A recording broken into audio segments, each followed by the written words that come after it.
සුබම සුබ දවසක් වගේම වාසනාවන්ත ජීවිතයක් මේ වීඩියෝ එකත් එක්ක එකතු වෙලා ඉන්න ඔයාලා හැමෝටම.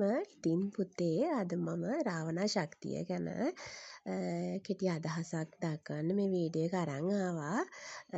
ඔයාලා වරමක් තියෙන දරුවෙක්ද වරමක් සොයන භාවනා ශක්තියින් විශේෂ ශක්තියින් කිරණ ශක්තියින් හොයන කෙනෙක්ද මේ හරහා ඔයාලට එකතු වෙන්න පුළුවන්. ඉතින් රැඳී ඉන්න මගේ වීඩියෝ එකත් එක්ක ඉවර වෙනකන් ශ්‍රී විෂ්ණු නාගපත්තිනි සුදුර හපුතල වෑ කොස්ලන්ද. ඉතින් පුතේ ගොඩක් රාවණා ශක්තිය රාවණා මහා හෙළේ රාවණා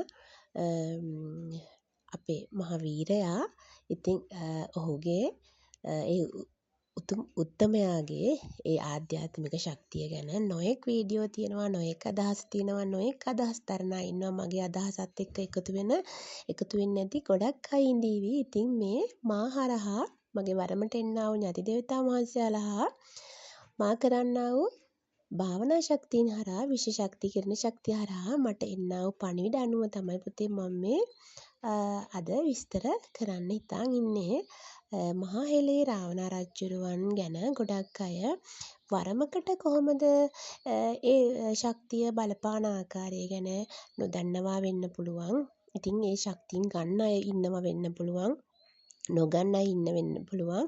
නොදන්න අය දන්න අය ඔයාලටත් මේ වීඩියෝ එකෙන් යම්කිසි අදහසක් ගන්න දැනුමක් ගන්න පුළුවන් වෙයි කියලා මම හිතනවා පුතේ. ඉතින් ගොඩක් මන් දන්න තරමට ශිව ශක්තිය මහා දේව කොට්ටාශය මහා දේව සභාව හරහා එන්නා වූ වරම් දරුවන්ටද අනෙකුත් දේව කොට්ටාසයන් හරහා එන්නා වූ වරම් දරුවන්ටද භාවනා ශක්තිය වැඩි කරගෙන ඉති විශේෂ ශක්තිය හරහා පේන කියන අඳුන් බලන වරම් වල කටයුතු කරන දේවස්ථාන කරන අයටද හරියාකාරව මේ රාවණා ශක්තියත් හෙළේ මහා රාවණා ශක්තිය ඉහළ අහසෙන් තද නිල් පාට එළියකින් නොඑක ආකාරයෙන් භාවනා කරන වෙලාවල් වලට දෙවොල් වලට ශක්තියින්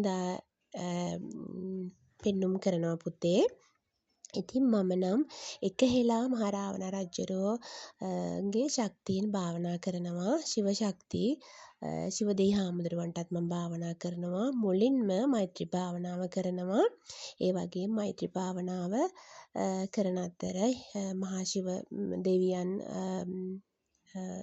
හිතාගෙන ශිව දෙවියන්ගේ ශක්තියෙන් මම භාවනා කරනවා පුතේ. ඉතින් ඔයාලටත් භාවනා අතරතුර ගොඩක්ම භාවනා කරන අය හෙළේ දරුවන් හෙළේ වරම් දරුවන් නොදන්නවා දන්නවා පුතේ මහා රාවණා ශක්තියද ශිව දෙවියන් අදහන දේවස්ථානයක් කරන දෙවි දේවතා වහන්සේලා ගණදෙවි උතුම් ගණපති අප්පච්චි අදහන උතුම් දෙවි දේවතා මහා දේව සභාවට වැඳුම් කිදුම් කරන පහන් දල්වන කන්නලව් කරන සියලුම වරම් දරුවන්ට මේ රාවණා ශක්තිය හරහා විශ්ව ශක්තිය හරහා විශ්ව කිරණ හරහා රාවණා ශක්තිය හරහා උතුම් රාවණා රජ මහා හෙළේ රජුරුවන් අපේ ශක්තිය හෙළේ උඩුගුවනින් අපිට ඒ භාවනා කරන වෙලාවල් වලටද ඒ දෙවොල් වල වැඩ කටයුතු කරන අවස්ථාවලද අපිට ලැබෙනවා. විශේෂයෙන්ම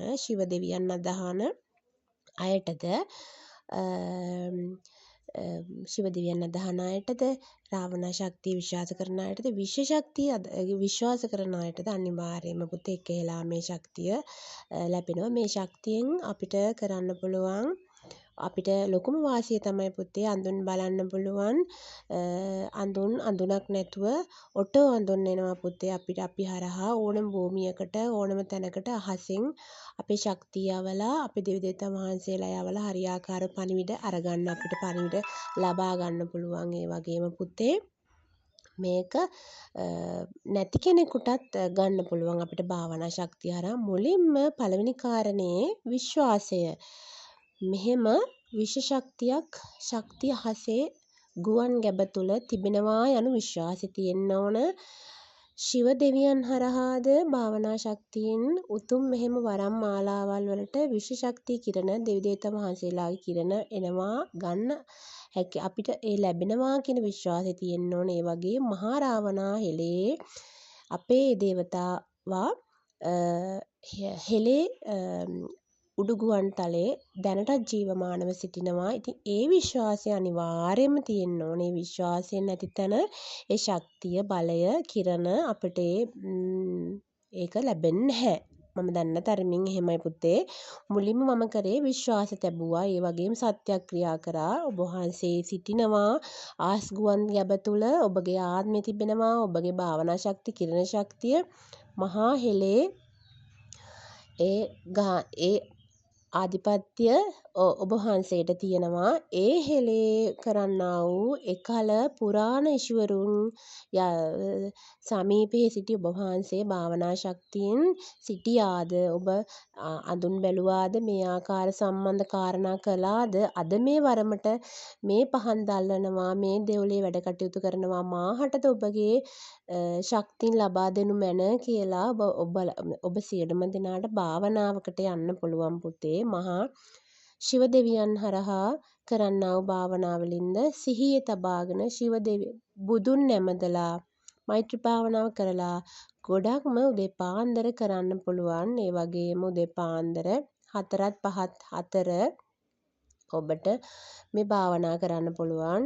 ඕම් නමः ශිවාය කියලා පුතේ ඔයාලට ශිව දෙවියන් සිහි කරලා භාවනා කරන්න පුළුවන්. ඉන්න අනතුරුව මහා රාවණා ශක්තිය ඕම් වා, මහා රාවණා ශක්තිය ඕම් වා, මහා රාවණා ශක්තිය ඕම් වා කියලා ඔබට පහසු ආකාරයෙන් භාවනා යෝගීව ඉන්න අතර ඔයාලට කටින් හරි හිමීට හරි හිතින් හරි මහා රාවණා රජුරුවන් වහන්සේ සිහි කරලා ඒ මොහොතේ හරියට පේන වරමක් තියෙන කෙනෙක්ට ඉදිරියේ ඒ රාවණා දෙවියන් සිටිනවා ඔයාලට පේන්න ගන්නවා පුතේ. නේත්‍රා වරම් තියන අය නේත්‍රා වරම් අවසර ගත් ඥාති දේවතාවුන් වහන්සේලා හරියාකාර වේ ශක්ති කිරණ ඔයාලට ඒ වෙලාවේ ලබා දෙනවා. ඉතින් පුතේ ගොඩක්ම පාන්දර මේක කරොත් ගොඩක් ආනිසංස තියෙනවා. ඒ වගේම ශිව දෙවියන් ප්‍රමුඛ කරන්න ඕන, වන්දනාමාන කරන්න ඕන, බුද්ධ ශක්තිය ප්‍රධාන කරගන්න ඕන, රාවණා ශක්තිය විශ්වාස කරන්න ඕන. ඒ තුන අතර වාට හරියාකාර ශක්තිය ලබා ගන්න පුළුවන්. ඉතින් මහා හෙලේ රාවණා ශක්තිය, ආධ්‍යාත්මිකයේ ශක්තිය ඔයාලටත් ලබා ගන්න පුතේ මේ කාරණා කරලා බලන්න. ඉතින් මට කමෙන්ට් එකකිනුත් ඉදිරිපත් කරන්න. මුලින්ම විශ්වාසය තබා ගන්න මේක සත්‍යක්. මහා රාවණා ශක්තිය සත්‍යක්. ඉතින් විෂ ශක්තිය සත්‍යක්. මේ සත්‍යානුභාවයෙන් මාහට ඒ උත්තමයන් වහන්සේ ඉන්නා වූ තැනක ඉඳලා කිරණ ශක්තිය දැල්ලලා මගේ දේවස්ථානයට ඒ ශක්තියෙන් දැල්ලා පේන වරම් මාලාවල් හරියාකාරව පෙනිලා අඳුන් බලගන්වේවා, අඳුන් බලගැන්නේවා කියලා හරියාකාර කාරණා ඉෂ්ට සිද්ධ කරගන්න පුතේ. ඉතින් මම ගත්තා වූ දැනුම ඔයාලා අතරත් බෙදා ගන්න ලැබිච්ච එක ගැන මම ගොඩක්ම සතුටු වෙනවා. ඒ වගේම පුතේ කමෙන්ට් එකක් හරහා ප්‍රශ්න ඉදිරිපත් කරන්න. මම ඊගා වීඩියෝ එකේදී ඔයාලට ඒ සම්බන්ධ කාරණා ඉදිරිපත් කරන්න කැමතියි. හරියාකාරව ඔයාලගේ ධානා ශක්තිය, භාවනා ශක්තිය, විශ්ව ශක්තිය, දේවස්ථාන බල ගන්නාගෙන හරියාකාර මිනිසාට සිත සාන්තිය උදා කරන්න ලැබේවා කියලා ප්‍රාර්ථනා කරනවා පිටේ. ආයෙත් වීඩියෝ එකකින් හමු වෙමු. ඔයාලට තෙරුවන් සරණයි.